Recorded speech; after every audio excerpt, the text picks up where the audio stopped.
Pleasure of Senator Sotto, our distinguished Minority Floor Leader. Thank you, Mr. President. If the distinguished gentleman from Tarlac favor me with a few questions, I will be gladly accepting his favor. And if the Senate President will allow me, after a few questions, I will make my own manifestation to that effect.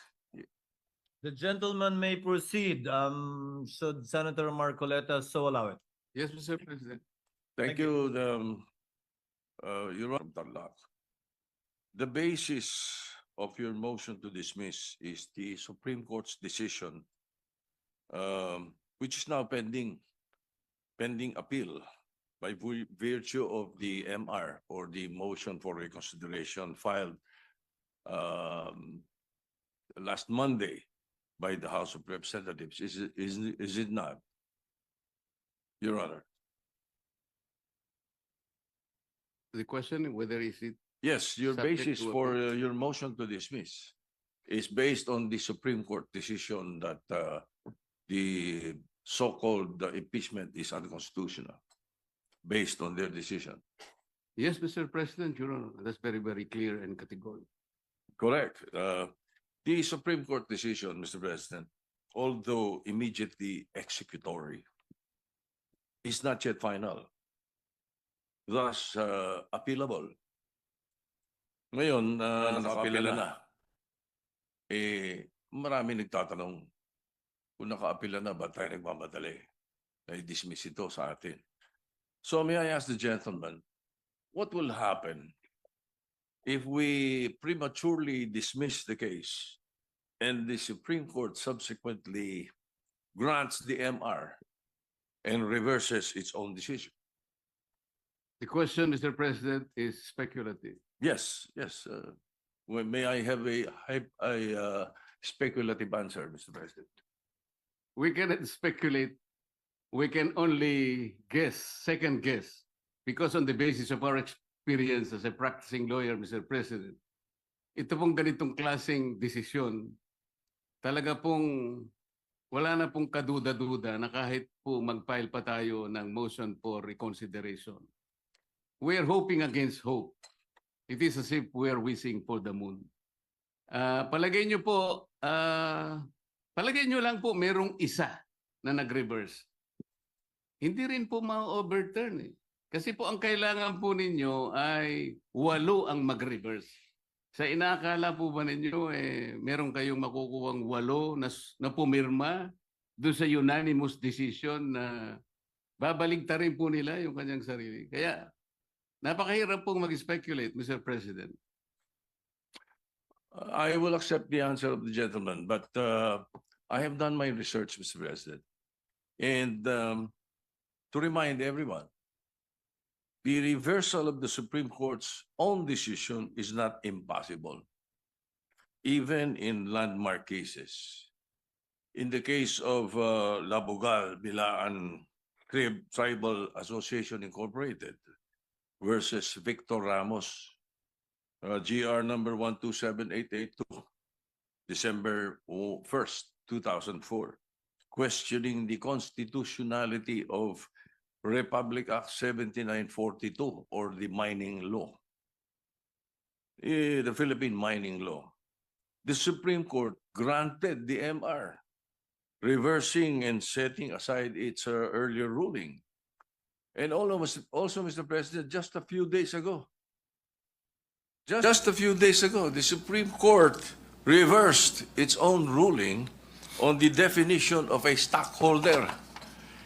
This is the case of Lily Lopez versus Lolito Lopez with GR numbers 25497-957-58. So may kasabihan po tayo, ang tumatakbo ng matulin, kung matinik ay malalim.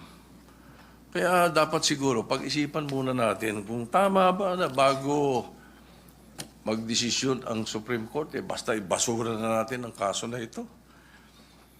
Unang-una po, Mr. President, gusto kong malaman, yung po bang mga kasong sinabi nyo, unanimous decisions po ba lahat? I am not sure about that. But one thing I can say is that if there is a mistake, a unanimous decision could become a unanimous mistake.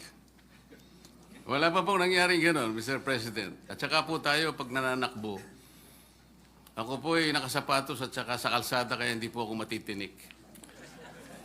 Well, Mr. President, there's always a first time. Regardless of whether it's unanimous or not, unanimous decision does not bar an appeal or a reversal, Mr. President. That is one thing for sure. Now, secondly, where is the ball, Mr. President? Or meaning the impeachment case itself? Is it in the Senate or in the impeachment court? Didn't the impeachment court throw it back, remanded, returned to the House of Representatives? So what are we dismissing in the Senate kung wala sa atin ang kaso? Can we continue hearing the case and dismissing it without the impeachment case in our hands? Can we throw the ball out when the ball is not in our possession? Siguro naman dapat magkaroon tayo ng tinatawag nating sense of proper sequencing of moves. Nasaan po ba yung impeachment case? Mr. President, kanina po sa aking clarificatory statement, ang sabi ko nga po, yung ginawa pong initial proceedings noong 19th Congress Senate, yun po ay nangyari sa panahon po ng 19th Congress at lahat po yun ay naisantabi lahat sapagkat natapos nga po ang termino ng 19th Congress on June 30, 2024. Kaya po natin sinasabi, Mr. President, na dinidismiss na po natin ngayon sapagkat tayo po ang nasa lugar na sinasabihan ng Korte Suprema nung sabihin niyang ito ay immediately executory. Sino pong mag-i-execute nun? Hindi naman po i-execute yun ng House of Representatives. Maliwanag naman po na tayo lamang ang tinakdaan ng kataas-taasang hukuman na gumawa ng paraan para isang tabi na po ang usaping ito sapagkat napagtibay nga nila na ito'y unconstitutional, void ab initio, at wala na po tayong jurisdiction para dito. Thank you, Mr. President. Your Honor, thank you. But as I said earlier, not because it is immediate and executory does not mean it's not appealable. Now, to continue, Mr. President, I hope you don't mind. I will be posing a question. But then I will be doing a manifestation based on this question that I will be posing. So I'm certain that the gentleman from Canal Rock has read the 97 pages ruling of the Supreme Court to come up with this motion. So the question is, must we agree on the statement of the decision of the Supreme Court on page 56, as basis that the one-year ban has set in? With that question, allow me to proceed with my manifestation with your permission, Mr. President. For the benefit of our colleagues, my colleagues, the last paragraph of page 3 states that, quote, since the 19th Congress terminated, the 3 impeachment complaints became enacted upon, end of quote. Again, this was reiterated in page 56, second paragraph of Roman numeral 5. It says, quote, the House of Representatives, however, was unable to act on the first 3 impeachment complaints because of the adjournment of the 19th Congress. To continue, for constitutional purposes, the first 3 complaints were effectively dismissed. In both instances, Mr. President, the Supreme Court was referring to the February 5, 2025 adjournment. But they have, erroneously believed that the said adjournment is the same adjournment with the sine die adjournment that ends a Congress. It is not. February 5 did not terminate the 19th Congress as stated in the decision. The sine die adjournment of the 19th Congress was on June 13, 2025, wherein the last session day was last June 11. Mr. President, and for the information of the public, there is a world of difference between adjournment versus adjournment sine die. Sa atin, pag nag-adjourn tayo for the Christmas break, nag-adjourn for the Easter break, nag-adjourn for the election period, nothing dies. The treaties, bills, resolutions, anything filed continues. It is never archived. Well, perhaps the lawyers of the ponentes did not realize that, or they were not familiar with the rules of Congress. As I said, this is a world of difference. Now, this is a transcendental case. Ang laking constitutional issue. Wala man lang oral arguments, or at the very least, a consultation with some members of Congress or members of the bar na nakakaintindi ng rules ng Congress regarding the procedure. In that matter alone, Mr. President, kasabihan ninyo mga lawyer, falsus omnibus, falsus unos, falsus omnibus. Mistake in one, mistake in all. In that manner, they wouldn't have decided based on their unfamiliarity with the legislative process. May mali agad eh. Pati ba legislative rules natin gusto nilang palitan? Ganun ba yun? Maybe not everyone may appreciate the importance of the legislative calendar of Congress. But us, it is a big deal. That's why I'm stressing this point.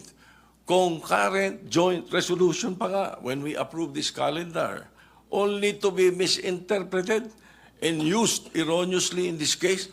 Nag-adjourn daw yung 19th Congress. Kaya na-archive lahat. Now, may kinopya lang, kopya, mali pa. Sabi nga kanina ng ating distinguished gentleman from Tarlac, hilaw. Hilaw yung complaint. Hilaw din yung decision. In addition to this factual error, Mr. President, it can be seen in the website of the House of Representatives that the 3 impeachment complaints were referred to the Committee on Rules and were consigned to the archives on February 6, not February 5, as claimed in page 78 of the decision. Nag-housekeeping lang ang House, kaya in-archive, hindi to end the Congress. This archiving were not the results of the ending of the 19th Congress, but because of the fact that the 4th complaint were already filed and transmitted to the Senate. Eh dito pa lang, Mr. President, pilit na patunayan na barred ang 4th complaint. Kapag ayaw, may dahilan. Kapag gusto, may paraan. Now, to continue, Mr. President, and this is very much related. Um, the Supreme Court, by the way, if it is wrong, if the complaint done by the House of Representatives was wrong, we cannot correct a wrong with another wrong. The Supreme Court essentially amended the Constitution by removing the third mode of filing of impeachment complaint. This third and speedy mode was enshrined there for a reason. In times that there is an urgent need to impeach a person who is influential and powerful and may use his position to evade the law, the third mode, which is the fastest way, was provided in the Constitution. Why did they ask? Why don't you ask the authors of this provision in the Constitution? Constitutionalists or CONCON delegates Munsod, Ascuna, Sarmiento. So, Mr. President, continuing, if the Supreme Court is now changing the meaning of initiating, then at the very least, please apply it prospectively. However, they are applying this new ruling retroactively, which is a violation of the doctrine of operative facts. Kung ganito kanilang kagustuhan, at susundin natin basta-basta, apektado din dito yung nakaraang impeachment, the impeachment proceedings. In the words of retired Supreme Court Senior Justice Antonio Carpio, I quote, "The said Supreme Court decision practically voided the impeachment proceedings against former President Joseph Estrada and former Chief Justice Renato Corona." Pag gusto talaga, may paraan. Pag ayaw, may dahilan.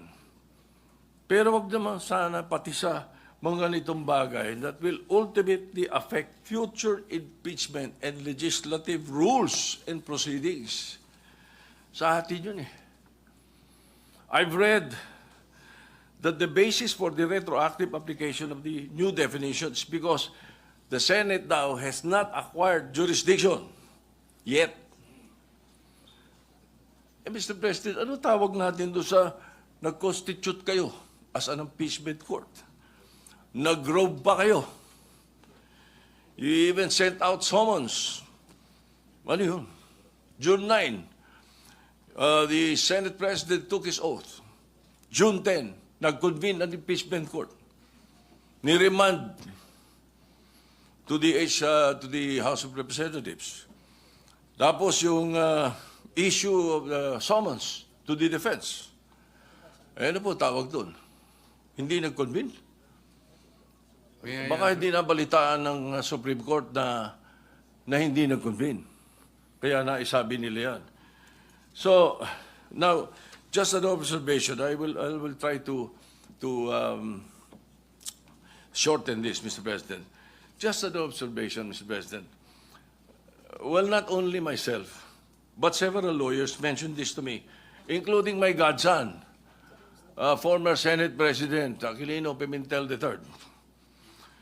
Naguluhan sila sa pagkakasulat ng desisyon. It is incoherent and some parts are off-topic, sabi nila. Para bang pinagtagpi-tagpi. Basahin niyo mabuti. Uli, ang dami, gagaling ng mga abogado rito. Basahin niyo. It even quoted the entire Article 11 of the Constitution not only once, but twice. It seems there were two ponentes. Parang dalawa author dito. Well, that is there in my observations. Just an observation. So, Mr. President, the personalities in this present impeachment case is of no moment to me. The Vice President is a friend of mine. The former President, President Duterte, has been my friend since 1988. Everybody knows that. What I'm pointing out is the danger of outright dismissing the impeachment proceedings by virtue of a decision that is not yet final and still pending appeal. Justice Leoded himself said, Mr. President, I quote, "The Supreme Court is not perfect. Citizens and academics certainly have the right to call attention to the fallibility of the courts." Tama po yun. There is no perfect institution. Even Supreme Court ka, pwede mag-commit ng grave abuse of discretion or culpable violation of the Constitution. A case decided unanimously does not mean that it is infallible. For all we know, it is a unanimous mistake.